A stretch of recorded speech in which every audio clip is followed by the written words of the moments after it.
Hi there, this is Captain Bagley with the Springdale Fire Department. Just wanted to get with you real quick and discuss a little bit about protective equipment.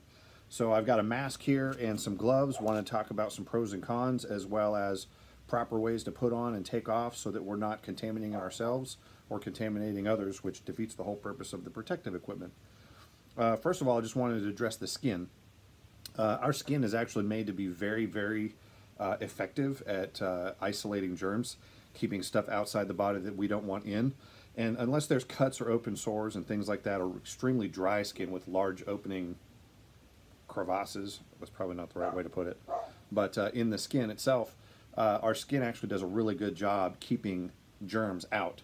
And that includes viruses. And then when we're all done with whatever we're doing, we wash our hands really great, wash our hands really well, and then we don't end up getting that stuff inside of us. So as a general rule, the hand washing is still by far the most important protective measure that we can take. Our weak spots or our chinks in our armor is our mucosal membranes. When it comes to viruses particularly, this is going to be anything that goes in the mouth, up the nose, in and around the eyes, the soft tissue, the tear ducts, and that sort of thing. So that's where this other equipment comes in really handy. And again, I just want to reiterate, washing our hands and not touching our faces is by far the best thing that we can do for ourselves. But when it comes to wearing protective equipment, there's a lot of different masks out there. I realize some folks, and I'm not going to go into the right or wrong of whether you purchased or came in contact with medical grade equipment. If you've got it and you're going to use it, I want to make sure you're using it right so that you're protecting yourself. If you don't have any of this and you're going to use stuff that you make on your own, then that is not wrong either. There's a shortage of this kind of stuff in the medical community. Like I said, I don't want to get too far down that rabbit trail. The most important thing is whatever you've got, I want to make sure you know how to use it. So in another video, I'm going to talk about making your own mask and kind of some pros and cons there. But for right now, I want to talk about medical grade equipment.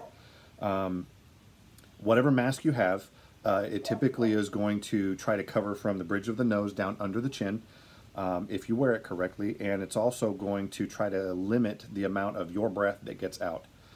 So what's in place for those is there's a little metal strip in the top. When it comes from the factory, it's more or less straight, and you have to kind of contour it to your face. The other thing is these things, I tried this thing on a minute ago, so it's unfolded, but they come kind of folded up and flat.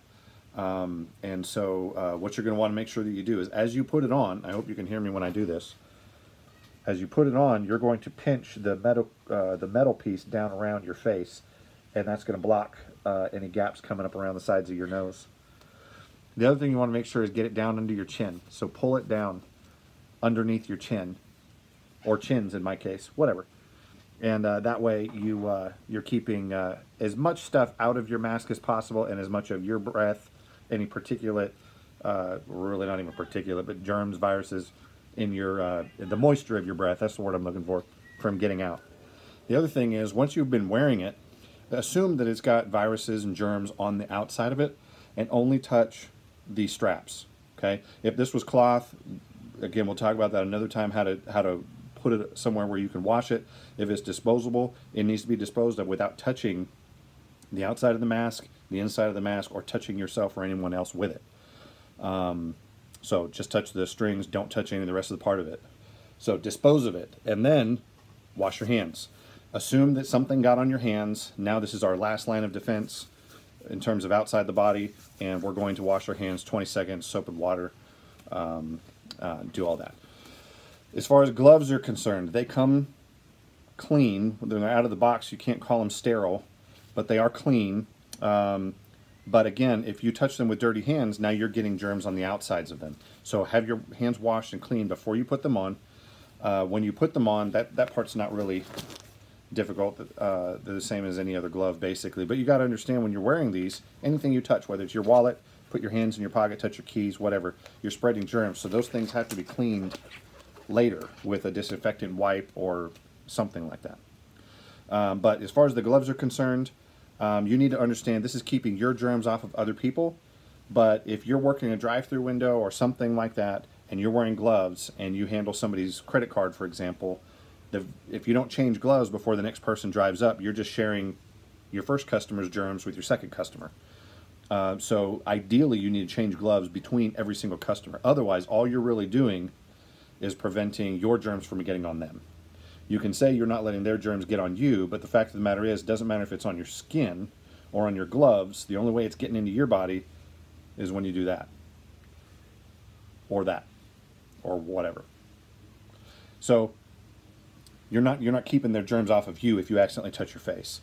We're really just giving one person's germs to another, but you're not giving your own germs to them.